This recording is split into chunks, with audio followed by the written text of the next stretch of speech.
Kita dekat environment kerja ni, kita jangan ada rasa iri hati ke, dengki ke. Maksud saya ialah kalau ada apa-apa yang kita boleh bantu klik-klik kita ni, kita bantu je. Contohnya mungkin ada update terbaru ke, kawan kita terlepas pandang, Siti ingat tak semalam ada satu update yang kita kena prepare hari ni, ada shipment urgent nak pergi KL.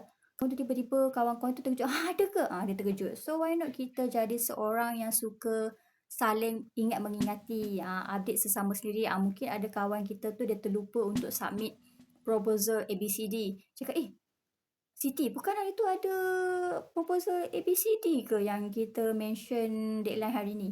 28 hari bulan. Ya jangan lupa sebelum pukul 5 tau. Why not macam tu? Kawan tu pun akan rasa best ada colleague macam kita sebab kita saling mengingati. Dan kemungkinan satu hari nanti kita pun akan ada yang kita terlepas pandang. Sebab kita kerja ni kadang-kadang kita ter-overlook. Banyak sangat benda, banyak sangat task. Dan kadang-kadang kita terlupa, tak sengaja kan. Kita just buka mulut je cakap, you tahu besok ada meeting dekat ABC? Macam tu je, tak salah pun. Best apa kita saling lengkap melengkapi. Lengkap melengkapi. Sebab kadang-kadang kita busy sangat, terlepas pandang, terlupa. Banyaklah jadi gitu.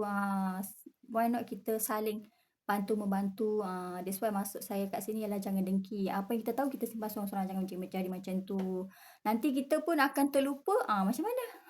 Kalau kita ada kawan yang saling ingat mengingati ni memang best lah.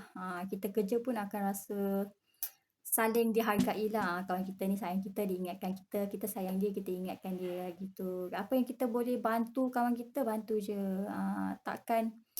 Benda tu takkan membawa kita ke mana lah. Takkan bagi kita rugi. Duit kita bukannya akan hilang kalau kita ingatkan dia. Jadi ada apa-apa yang kita rasa kita boleh bantu, kita boleh salurkan, boleh berikan, boleh tolong, ulurkan tangan. Walaupun apa yang kita cakap ni ialah pakai mulut bukan tangan. Apa yang kita boleh bantu-bantulah. Kita kena spreadkan, sebarkan kebaikan, bukannya keburukan. Okay?